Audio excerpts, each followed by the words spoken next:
નમસ્કાર મિત્રો, આજે આપણે જોવાના છીએ પરિણામનું જનરલ સેટિંગ અને જનરલ સેટિંગમાં આપણે આજે ભાગ 2 માં જોઈશું વ્યક્તિત્વ વિકાસની એન્ટ્રી અને અધ્યયન નિષ્પત્તિની એન્ટ્રી અને સાથે પ્રશ્નવાર ગુણની એન્ટ્રી। સૌપ્રથમ વ્યક્તિત્વ વિકાસ ક્ષેત્રની વાત કરીએ તો બે ક્ષેત્ર છે। વ્યક્તિત્વ વિકાસ ક્ષેત્ર આ જૂનું ક્ષેત્ર છે, જ્યારે આ નવું છે।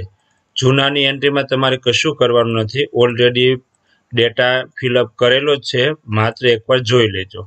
એવી જ રીતે નવું વ્યક્તિત્વ ક્ષેત્ર જે છે ધોરણ 6 થી 8 માટે છે, તેના પણ દરેક ક્ષેત્ર અને તેના દરેક વિધાનોની એન્ટ્રી કરેલી છે, એટલે આ સેટિંગ કરવાનું રહેતું નથી।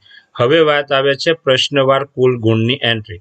પ્રશ્નવાર કુલ ગુણની એન્ટ્રી પર આપણે પર્ટિક્યુલર ધોરણ પસંદ કરીએ।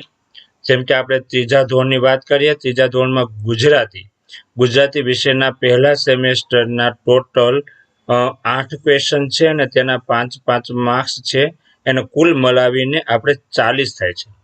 ધોરણ 3માં હિન્દી વિષયની વાત કરીએ, હિન્દી વિષયમાં કોઈ પ્રશ્નની એન્ટ્રી થયેલી નથી, એટલે આપણે આ હિન્દી વિષયના પ્રશ્નવાર કુલ ગુણની એન્ટ્રી કરી શકીશું નહીં।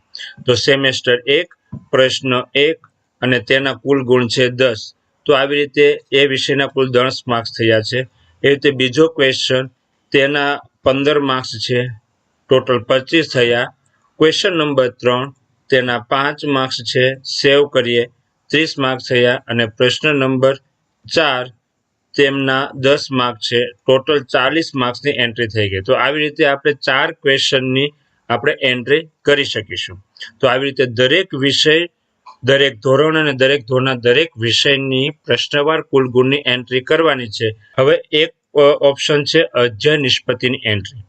અધ્યયન નિષ્પત્તિની એન્ટ્રી તમારે ત્યારે જ કરવાની છે જ્યારે તમે પરિણામ પ્રકાર 1 નો યુઝ કરો।